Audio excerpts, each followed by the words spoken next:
Good morning बच्चों, एक बार पुनः सभी का स्वागत है। आज हम सामाजिक विज्ञान कक्षा 7 की वर्कशीट को यहाँ पर सॉल्व कर रहे हैं। यह हमारी तृतीय वर्कशीट है।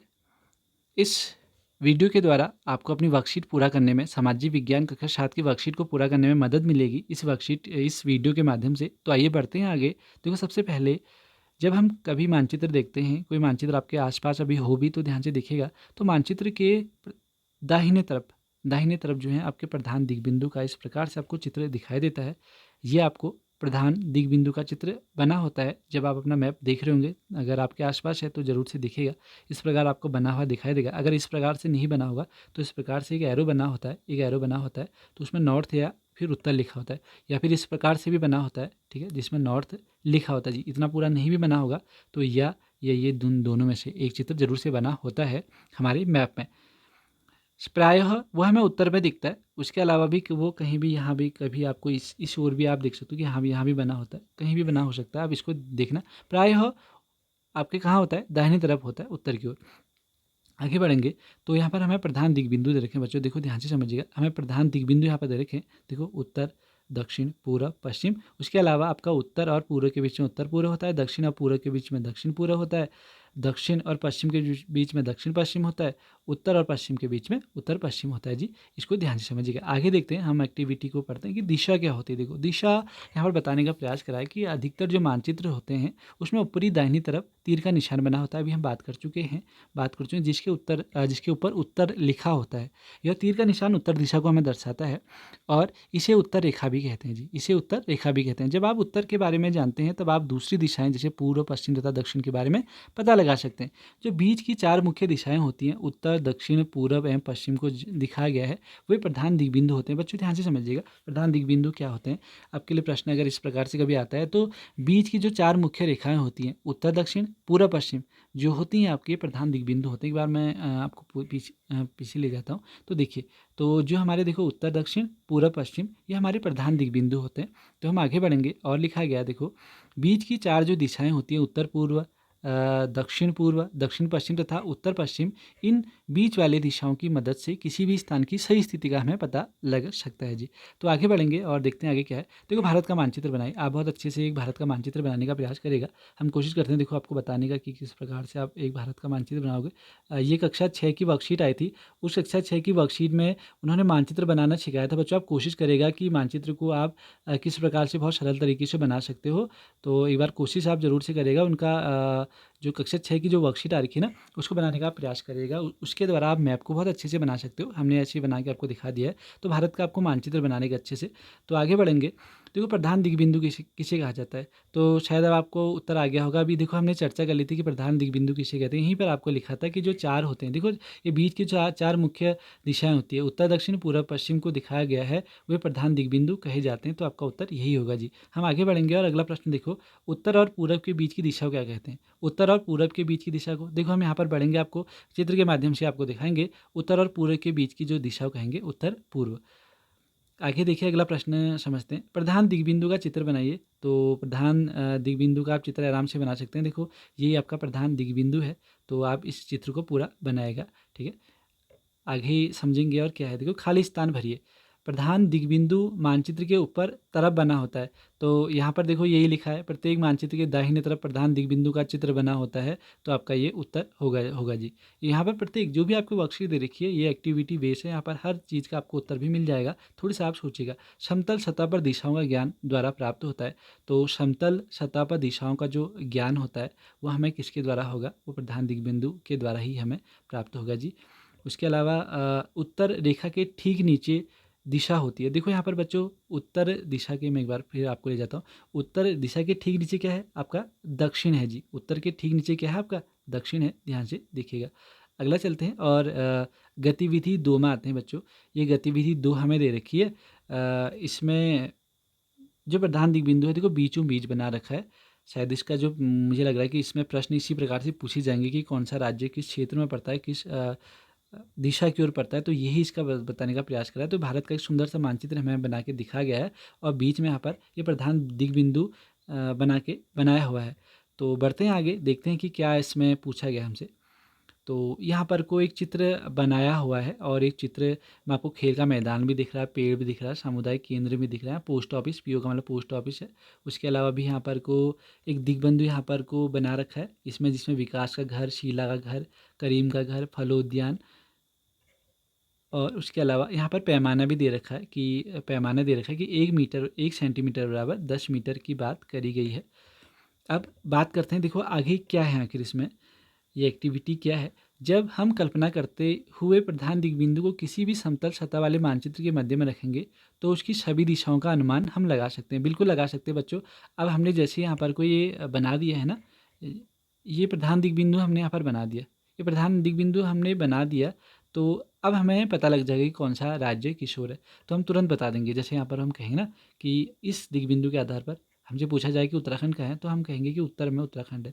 दक्षिण में कहेंगे तो हम सीधा यहाँ पर कह देंगे कि भैया तमिलनाडु है, हमारा आंध्र प्रदेश है, केरल है, कर्नाटक है, ये सब दक्षिण में है, ये हम कह सकते हैं बच्चों। अब प्रश्न के अनुरूप हम उत्तर देने का प्रयास करेंगे। देखिए इसमें क्या प्रश्न पूछा है। तो प्रधान दिग्बिंदु की दिशाओं के अनुसार भारत के मानचित्र को देखकर बताइए राजस्थान किस दिशा में। तो बढ़ते हैं हम एक बार राजस्थान की ओर चलते हैं दोबारा। ये जो चित्र बना रखा है, तो देखो राजस्थान का है, ये आपका राजस्थान है, तो हमारा उत्तर क्या है, उत्तर पश्चिम में राजस्थान है जी, उत्तर पश्चिम में राजस्थान है, आपका उत्तर ये होगा। अगला प्रश्न फिर देखते हैं, उत्तराखंड भारत की किस दिशा में है। तो मैं आपको पहले ही बता चुका हूँ, ये उत्तर में आपके कहाँ है, ये हमारा उत्तराखंड है बच्चों, ये हमारा उत्तराखंड वाला भाग है जो पीला वाला भाग में दिखाई दे रहा, तो ये उत्तर दिशा में है। अगला प्रश्न देखते हैं और क्या पूछा गया ये भी देखेंगे। असम भारत की किस दिशा में। तो बच्चों असम भारत की किस दिशा में है, तो अब हम इसको प्रयास करेंगे कि असम कहाँ है। सबसे पहले तो हमें असम ढूंढना पड़ेगा, ये हमारा असम है बच्चों, ये हमारा असम है। तो हम इसे क्या कहेंगे, ये उत्तर पूर्व में है। देखो ये कहाँ है हमारा, ये हमारा उत्तर पूर्व में। अगर हम इस लाइन को कोशिश करते हैं तो हमारा उत्तर पूर्व में है जी, उत्तर पूर्व में है जी। नॉर्थ ईस्ट कहते हैं ना कि नॉर्थ ईस्ट के राज्य, तो हमारा उत्तर पूर्व में। अगला प्रश्न देखिए, कश्मीर भारत की किस दिशा में है। तो बच्चों बहुत ही आसान है, कश्मीर तो हमारा कहाँ हो गया, ये सीधा ये उत्तर वाली लाइन है, ये तो ये उत्तर में हमारा कश्मीर है। अगला प्रश्न देखेंगे और अगला प्रश्न हमारा है कि प्रधान दिग्बिंदु के अनुसार बताइए कि विकास के घर के पश्चिम में क्या है। अब विकास के घर को ढूंढते हैं, विकास का घर कहाँ है, यस विकास के घर हमें मिल गया है, ये है विकास का घर। तो विकास के घर के पश्चिम में क्या है, तो विकास के घर के पश्चिम में क्या है बच्चों, विकास के घर के पश्चिम में दुकानें हैं, यहाँ पर दुकानें लिखा है ना, बी वाला पार्ट जो है दुकानें हैं, तो विकास के घर के पश्चिम में दुकानें हैं जी। अगला प्रश्न देखिए, अगला प्रश्न इसमें क्या दे रखा है कि शीला का घर विकास के घर की किस दिशा में है। शीला का घर विकास के घर की किस दिशा में है। अब ढूंढते हैं भाई शीला का घर, ये है शीला का घर, शीला का घर विकास के घर के किस दिशा में है। तो हमारा उत्तर हो जाएगा कि वह पूर्व दिशा में है। वो किस दिशा में है, पूर्व दिशा में। इसी प्रकार को आपको अपनी वर्कशीट को पूरा करना है। अब देखिए सामुदायिक केंद्र विकास के घर की किस दिशा में है, सामुदायिक केंद्र। अब सामुदायिक केंद्र कहाँ पर को है, ध्यान से देखिएगा, ढूंढिएगा आप भी सामुदायिक केंद्र कहाँ है। यस सामुदायिक केंद्र यहाँ पर है बच्चों, ठीक है। तो सामुदायिक केंद्र विकास के उत्तर दिशा में है, उत्तर दिशा में है जी सामुदायिक केंद्र। अगला प्रश्न हम देखेंगे, कुआं विकास के घर के किस दिशा में है। तो ढूंढिएगा जी कुआं कहाँ है, यस कुआं मिल गया जी हमें।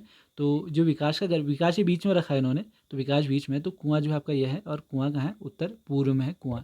अगला प्रश्न देखेंगे, यस अगला प्रश्न नहीं, अब गतिविधि 3 है, यानी एक्टिविटी 3 को देखेंगे। विश्व के मानचित्र का अवलोकन कर निम्न प्रश्नों के आप उत्तर देंगे। तो बिल्कुल देते हैं जी। यहाँ पर उत्तरी देखो, हमारे 7 महाद्वीप हैं, ध्यान से समझिएगा, ध्यान से समझिएगा। एशिया, यहीं से पढ़ लेते हैं, एशिया, यूरोप, उत्तर अमेरिका 3, ये 4, ये 5, ये 6, ये 7। देखिए एशिया महाद्वीप, यूरोप महाद्वीप, उत्तरी अमेरिका, दक्षिण अमेरिका, अफ्रीका, ऑस्ट्रेलिया, अंटार्कटिका, ये हमारे 7 महाद्वीप हैं बच्चों, हमारे 7 महाद्वीप है। भारत एशिया महाद्वीप में है, ध्यान से समझिएगा, ये भारत का है, ध्यान से समझिएगा। ये देखो ये वाला जो हिस्सा है ना, ये भारत वाला हिस्सा है। इसमें हम आगे बढ़ेंगे तो गतिविधि हमने देख ली है, हमने महाद्वीप देख लिए 7 महाद्वीप। और देखो हमें ना यहाँ पर सबसे बड़ा, देखिए कौन सा भी इस प्रकार के प्रश्न इसमें पूछे जा सकते हैं। तो सबसे बड़ा महाद्वीप देखो कौन सा है, सबसे बड़ा महाद्वीप हमें देखने में ही लग रहा है कि सबसे ज़्यादा कलरफुल कौन सा लग रहा है आपको इसमें, ये वाला लग रहा है, एशिया महाद्वीप। और सबसे छोटा देखिए, एक बार मैं अंटार्कटिका करता हूँ, यस सबसे छोटा हमें दिख गया कि सबसे छोटा जो है वो ऑस्ट्रेलिया है, ये आप ध्यान से देखिएगा। अब इसी के अनुरूप कुछ प्रश्न होंगे इसमें। यस महाद्वीपों की कुल संख्या कितनी है। तो हमारा उत्तर क्या हो जाएगा, महाद्वीपों की कुल संख्या जो है वो 7 है। क्षेत्रफल में सबसे बड़ा महाद्वीप, अब बात कर चुके थे, हमें प्रश्न ये था कि इस प्रकार के प्रश्न पूछे जाएंगे। तो क्षेत्रफल में सबसे बड़ा महाद्वीप आपका एशिया महाद्वीप। क्षेत्रफल में सबसे छोटा महाद्वीप, तो सबसे छोटा महाद्वीप भी हम बात कर चुके हैं कि ऑस्ट्रेलिया महाद्वीप जो है वो सबसे छोटा महाद्वीप है। ऑस्ट्रेलिया महाद्वीप सबसे छोटा महाद्वीप है। भारत किस महाद्वीप में है? यस, मैं आपको पहले ही बता चुका हूँ कि भारत जो है वो आपका एशिया महाद्वीप में है। भारत कहाँ है? एशिया महाद्वीप में। यूरोप किस महाद्वीप से जुड़ा हुआ है? अब चलो चलते हैं यूरोप की ओर। देखो यूरोप किस महाद्वीप से जुड़ा है, तो यूरोप किस महाद्वीप से जुड़ा है, एक बार मैं इसका कलर बदल देता हूँ। तो यूरोप जो है वो एशिया महाद्वीप से जुड़ा है जी। आगे बढ़िए, अगला प्रश्न देखिए। यूरोप किस महाद्वीप, हो गया प्रश्न। मानचित्र में देखकर बताइएगा कि ऐसा कौन सा महाद्वीप है जिससे कर्क रेखा, भूमध्य रेखा, मकर रेखा जो गुजरती है, यानी कि कर्क रेखा, भूमध्य रेखा, मकर रेखा भी तीनों गुजर रही हैं। तो यस, बहुत सरल सा है। देखो अफ्रीका ऐसा महाद्वीप है जहाँ से कर्क रेखा, ठीक है, कर्क रेखा भी गुजर रही है, आपकी विषुवत रेखा भी गुजर रही है, और आपकी मकर रेखा भी, यानी जो तीनों रेखाएं जो किस महाद्वीप से होकर जा रही है, तो हमारा उत्तर होगा अफ्रीका महाद्वीप। अफ्रीका महाद्वीप से कर्क रेखा भी जा रही है, भूमध्य रेखा भी जा रही है, और आपकी मकर रेखा भी जा रही है। तो बहुत आसान है और आपको पता भी होना चाहिए।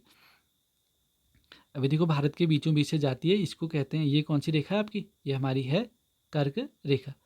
अगला प्रश्न देखेंगे, यूरोप महाद्वीप एशिया के किस दिशा में है? यूरोप महाद्वीप एशिया की किस दिशा में है? तो बिल्कुल सरल सा प्रश्न है। अगर हम यहाँ पर एक एशिया महाद्वीप पर इस प्रकार का दिग्बिंदु बनाएं तो ये किस दिशा में है? ये हमारा पश्चिम दिशा में है। देखो ये पूरब हो गया, ये पश्चिम हो गया, उत्तर हो गया, ये दक्षिण हो गया। तो यूरोप जो है वो आपका पश्चिम में स्थित है। अब देखिए एक्टिविटी 4 में चलते हैं। महासागर जल मंडल के मुख्य भाग हैं, यह आपस में एक दूसरे से जुड़े हुए हैं। महासागरीय जल हमेशा गतिशील रहता है। तरंगें, ज्वार भाटा तथा महासागरीय धाराएं महासागरीय जल की 3 मुख्य गतियाँ हैं। ध्यान से समझिएगा, भी इसी के आधारित कुछ प्रश्न इसमें पूछे जाएंगे। जो महासागर जल मंडल के मुख्य भाग हैं, यह आपस में एक दूसरे से जुड़े हुए हैं। महासागरीय जल हमेशा गतिशील रहता है। तरंगें, ज्वार भाटा तथा महासागरीय धाराएं महासागरीय जल की 3 मुख्य गतियाँ। अब यहाँ से प्रश्न भी पूछे जाएंगे इसी प्रकार से। आकार के आधार पर क्रमशः 5 महासागर है। आप कितने महासागर हैं? तो 5 महासागर है। प्रशांत महासागर, अटलांटिक महासागर, हिंद महासागर, दक्षिणी महासागर और आर्कटिक महासागर। कितने महासागर हैं? 5 महासागर है। सबसे बड़ा महासागर कौन सा है? प्रशांत महासागर है। अब समझेंगे आगे, देखिए इसमें दे रखा होगा इस प्रकार के। तो प्रशांत महासागर सबसे बड़ा महासागर है। दुनिया का सबसे गहरा जो भाग है मैरियाना गर्त प्रशांत महासागर में ही है। अगर आपसे पूछा जाता है सबसे बड़ा महासागर प्रशांत महासागर, सबसे गहरा महासागर तो प्रशांत महासागर, यह लगभग वृत्ताकार है, यह लगभग वृत्ताकार है। अटलांटिक महासागर ऐश आकार का है। अटलांटिक महासागर कैसा है? ऐश आकार का है जी, ऐश आकार का, इस प्रकार का अटलांटिक महासागर होगा। हिंद महासागर एक ऐसा महासागर है जिसका नाम किसी देश के नाम यानी भारत के नाम पर रखा है। हिंद महासागर ऐसा नाम है कि हिंद महासागर एक ऐसा महासागर है जिसका नाम किसी देश यानी भारत के नाम पर रखा गया है। यह महासागर लगभग त्रिभुजाकार है, यानी कि जो हमारा हिंद महासागर की जो हम बात कर रहे हैं ये कैसा है? ये त्रिभुजाकार है जी। हम आगे बढ़ते हैं और यहाँ पर समझेंगे। देखो यहाँ पर को प्रशांत महासागर अभी हमने बात कर ली थी कि सबसे बड़ा भी है, सबसे गहरा महासागर, क्योंकि मैरियाना गर्त यही इसी प्रशांत महासागर में है जी। उसके बाद अटलांटिक महासागर। देखो अटलांटिक महासागर कैसा? ऐश आकार का कह रहे थे ना, तो बन गया ना एस, ये इस प्रकार का ऐश आकार का है। उसके बाद हिंदी महासागर की बात करी तो हिंद महासागर त्रिभुजाकार है, किसी देश के नाम पर इसका नाम पड़ा हुआ है। उसके अलावा हमने बात करी थी दक्षिणी महासागर, दक्षिणी महासागर। तो अब बढ़ते हैं इसी के आधार पर, आकार के आधार पर महासागर। तो यहाँ पर को दिए भी हैं आपको, जिस प्रकार से हमने भी करा था आकार के आधार पर। तो लगभग आपका वृत्ताकार है प्रशांत महासागर, ये वृत्ताकार, यहाँ आधा हिस्सा आधा यहाँ, तो पूरा देखो आधा यहाँ से मिलाएंगे उधर से मिलाएंगे तो पूरा वृत्ताकार। हिंद महासागर त्रिभुजाकार है और हमारा जो अटलांटिक महासागर है वो ऐश आकार का है। तो बढ़ते हैं आगे और इन प्रश्नों का उत्तर देने का प्रयास करेंगे। एक सेकेंड, आगे बढ़ेंगे। महासागरों की कुल संख्या कितनी है? तो हमारा उत्तर सरल सा रहेगा, 5 महासागर है। महासागरों के नाम लिखिए, तो बिल्कुल जी लिख दीजिएगा, ये लिखे है ना, सब लिख दीजिए जी, ध्यान से समझिएगा। ये हैं हमारे महासागरों के नाम। तो आप लिख लीजिएगा प्रशांत महासागर, हिंद महासागर, अटलांटिक महासागर, दक्षिणी महासागर और आर्कटिक महासागर। और हमारा क्या है? आर्कटिक महासागर, उसमें दर्शाया नहीं है। देखो प्रशांत महासागर, अटलांटिक महासागर, हिंद महासागर, दक्षिणी महासागर और आर्कटिक महासागर। इसमें आर्कटिक महासागर को नहीं दर्शाया, ये है वाला क्षेत्र है आर्कटिक महासागर का, ये आर्कटिक महासागर है बच्चों। हम आगे बढ़ेंगे और अगला प्रश्न देखेंगे। महासागरों के हमने नाम लिख दिए हैं जी। सबसे बड़ा महासागर तो हमारा उत्तर हो जाएगा प्रशांत महासागर। दुनिया का सबसे गहरा मैरियाना गर्त किस महासागर में है? तो फिर हमारा सेम उत्तर आ जाएगा प्रशांत महासागर। एस आकार का कौन सा महासागर है? तो एस आकार का बच्चों कौन सा महासागर है? वो हमारा अटलांटिक महासागर है, अभी हमने देखा था। महासागर की मुख्य धाराएं कौन कौन सी हैं? देखो अभी यहाँ पर समझे, देखो ये दिखे था। देखो महासागर की जो मुख्य धाराएं हैं ना, वो आपकी तरंगे हैं, ज्वार भाटा हैं और महासागरीय धाराएं हैं। ये जल की मुख्य गति हैं जी। अब बढ़ते हैं आगे और अगला प्रश्न देखिए क्या है। ऐसा कौन सा महासागर है जिसका नाम किसी देश के नाम पर रखा गया है? तो हमारा उत्तर क्या हो जाएगा? हमारा उत्तर हो जाएगा जी हिंद महासागर। हमारा उत्तर क्या हो जाएगा? हिंद महासागर। अगला प्रश्न देखेंगे। यस, भारत के भौतिक मानचित्रों का अवलोकन कीजिए और निम्न प्रश्नों का उत्तर दीजिए। बिल्कुल जी, हम भी करते हैं, अवलोकन करेंगे। तो ये भारत का मानचित्र हमें देखा, इसमें हमें क्या क्या चीज़ें बतानी थी। भारत के उत्तर में कौन सा पर्वत है? तो भारत के उत्तर में कौन सा पर्वत है? तो आपका उत्तर क्या होगा? देखो भारत के उत्तर में जो हमारा पर्वत है, अब इसको हम जूम करके देखते हैं, पहले एक मिनट देखिएगा। तो स्पष्ट तो हमें इसमें नहीं दिखाई दे रहा है कि कौन सा इसमें पर्वत होगा भारत के उत्तर इसमें दर्शाया हुआ। चलिए जी, हम बताते हैं आपको, हम इसमें देखेंगे। तो बच्चों देखो यहाँ पर ना, आप इसको अच्छे से अगर देखिएगा, अगर आप इसको अच्छे से देखिएगा तो ये हमारी K2 है। तो बच्चों ये हमारी क्या है? ये हमारा K2 है। K2 पर K2 है। तो हमारा प्रश्न था, एक बार हम फिर प्रश्न की ओर चलते हैं इसको। भारत के उत्तर में कौन सा पर्वत है? तो हमारा उत्तर रहेगा K2। स्पष्ट मैप नहीं दे रखा है। K2 जो है ये हमारे उत्तर में पर्वत है। उत्तर भारत की कुछ नदियों के नाम लिखिए जी। हाँ जी, बिल्कुल लिख देंगे हम। उत्तर भारत की कई नदियों के नाम लिख देंगे, अगर हमें ये नदियाँ दिखती हैं तो हम ज़रूर से लिखेंगे। अब देखिएगा, हल्का यहाँ पर दिख रहा है, सिंधु नदी, झीलम नदी, ब्यास नदी, चेनाब नदी, हमारी सतलुज नदी, ये हमारे उत्तर में नदियाँ हैं जी। तो सिंधु, झीलम, चेनाब, सतलज, रावी नदी, ये हमारे उत्तर में नदियाँ हैं जी। आगे बात करेंगे, अगला प्रश्न देखते हैं। भारत के विभिन्न भौतिक स्वरूपों के नाम लिखिए। तो भारत के विभिन्न भौतिक स्वरूपों के नाम लिखने का मतलब ये है कि भारत का जो भौतिक स्वरूप है वो हम किस प्रकार से बांटते हैं, वो आपको बताते हैं।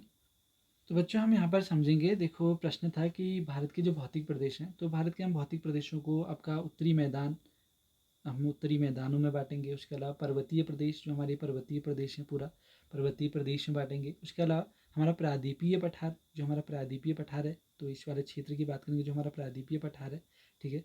उसके अलावा अगर हम कहें तो भारतीय तट एवं द्वीप समूह में हम इसको बांटेंगे। भारतीय तट एवं द्वीप समूह, तो ये जो हमारा ये वाला भाग है पूरा, ठीक है, तट एवं द्वीप समूह, तट एवं द्वीप समूह में जो है हम भारत को बांटेंगे। यानी कह सकते हैं कि उत्तरी मैदान में भौतिक प्रदेश में बांट सकते हैं, उत्तरीय पर्वतीय प्रदेश, प्रायद्वीपीय पठारी प्रदेश और भारतीय तट एवं द्वीप समूह में हम भारत के भौतिक प्रदेशों को बांटेंगे जी। आगे बढ़ेंगे और अगला प्रश्न देखते हैं। यस, ये हमारा पूरा हो गया था। यहाँ पर को रंग भरिए, ठीक है, इसमें आपको रंग भरना है, ये चित्र बनाना है आपको और इसमें रंग भरना है। अब देखो रंग क्या भरना है, उसको देखेंगे। हिमालयी क्षेत्र को हरे रंग से भरना है बच्चों, हिमालयी क्षेत्र को आपको हरे रंग से भरना है। तो कोशिश करते हैं। तो ये वाला पूरा क्षेत्र जो हो जाएगा ये आपका हिमालय क्षेत्र हो जाएगा, ठीक है, ये हिमालय क्षेत्र। अभी भौतिक प्रदेशों में जो बांटा गया है ना, तो यही है वो, ठीक है, आपका हिमालयी क्षेत्र हो गया, ठीक है, हिमालयी क्षेत्र हो गया जी। ये आपको पूरा हरा वाला क्षेत्र से अच्छे से भरना है। अब आगे बात करेंगे तो अगला क्या दिखा है, मैदान क्षेत्र को पीला से भरना है, ठीक है। जो मैदानी क्षेत्र, जहाँ जहाँ आपको मैदान दे रखा है ना, जहाँ जहाँ आपको मैदान दे रखा है भरना है,